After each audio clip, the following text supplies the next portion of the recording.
లలితస్కంధము కృష్ణమూలము సుకాలాపాభిరామంబు మంజులతాశోభితమున్ సువర్ణ సుమనస్సు జ్ఞేయమున్ సుందరోజ్వల వృత్తంబు మహాఫలంబు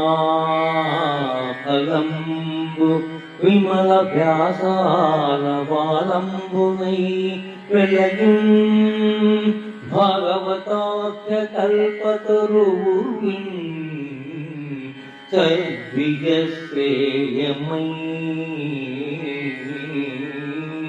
విమల వ్యాసాల వాలంబునై వెలయున్ భాగవతాఖ్య కల్పతరువుర్విన్ సద్విజశ్రేయమై సద్విజశ్రేయమై.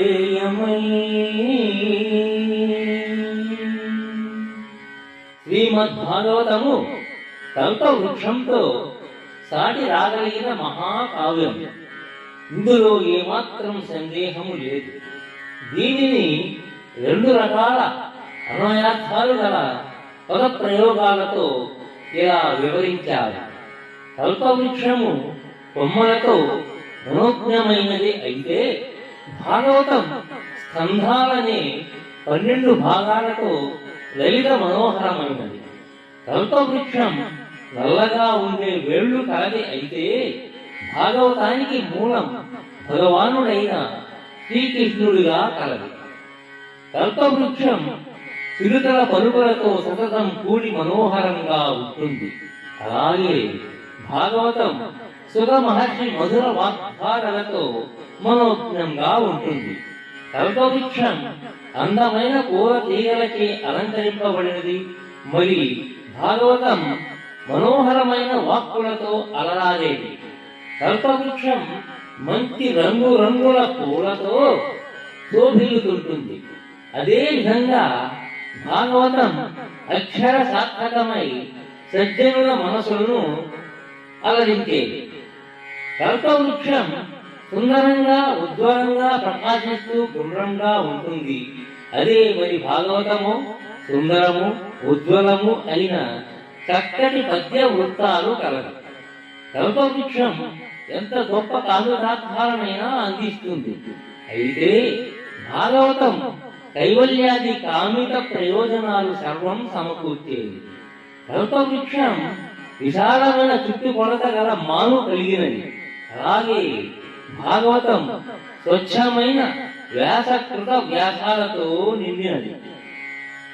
కల్పవృక్షం స్వర్గంలో విలసిల్లుతుంది. మరి భాగవతము భూలోకంలో విరాజిల్లుతోంది. కల్పవృక్షం సుఖ వికాది పక్షులకు సైతం శ్రేయస్కరమైనది. అదే భాగవతం అయితే ఉత్తములకు సద్బ్రాహ్మణులకు శ్రేయోదాయకమైనది.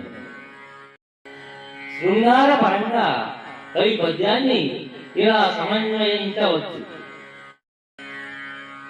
భాగవతాఖ్య కల్పతరువు అనగా భాగవతమనే కల్పవృక్షము, లలిత స్కంధము కామోత్కంఠమైన గోపికాది స్త్రీ జన కళాస్థానాలుగా పరిగణించబడి అంశ భాగాలు కలది.